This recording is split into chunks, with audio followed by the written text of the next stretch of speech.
الشال ولا الأناقة من شروط الرجال ولا الفلوس والصيت أو كثرة المال ذي تجعل الرجال يفخر بحاله.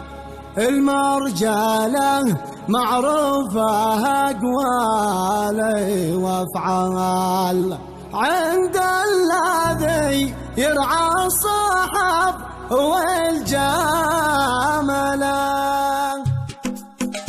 المرجله ما هي على قبعة الشال ولا الأناقة من شروط الرجال ولا الفلوس والصيف أو كثرة المال ذي تجعل الرجال يفخر بحاله. المرجله معروفة أقوال وأفعال عند الذي يرعى الصحب والزملاء مش من قدح رجال يصموه رجال على حسب شكله وصيته وماله. عد الرجال انواع واصناف واشكال رجال يجي تقلق ورجال وكاله وقت المواقف تكتشف كل بطال وكل رجال تعرفه من فعاله.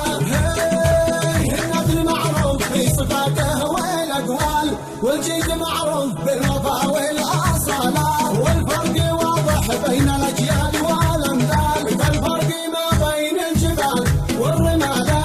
بعض الرجال تلقاه يضرب به امثال يسوى 100 رجال واكثر لا حاله وبعض الرجال تلقاه خاين والمحتال يحمل صفات المرذله والنذاله وبعض الرجال في السلم فارس وخيال وتلقاه في وقت المواقف حوثالا. من عاش بين الذل والخوف رحال يقضي حياته في دروب الفسالة ومن عاش وتربى على الكيد والقال يحرم يشوف العز ولا يناله. ومن كان بين الناس ينصب ويحتل قال المثل كان القضى في عياله. ويا سعد من خوى الرجاجين الابطال يفزعوا وقت المواقف قباله. ويا سعد من ساير رجال مثل الجبال اللي يراعون الصحب والجمال.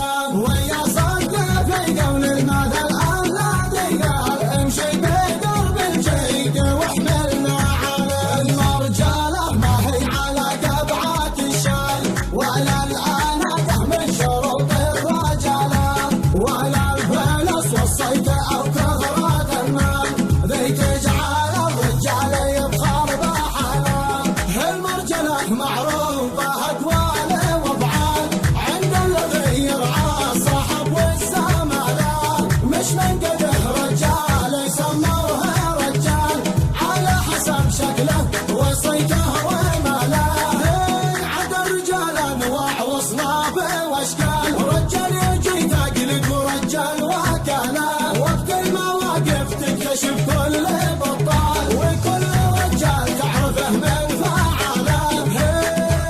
النقل معروف في صفاته والاقوال والجيد معروف بالوفا والاصاله والفرق واضح بين الاجيال والامثال كالفرق ما بين الجبال والرماله.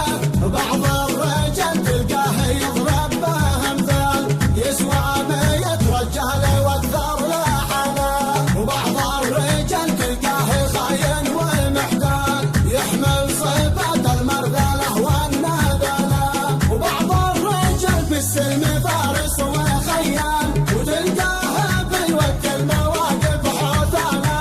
من عاش بين الذل والخوف رحال يقضي حياته في دروب الفسالة ومن عاش وتربى على القيل والقال يحرم يشوف العز ولا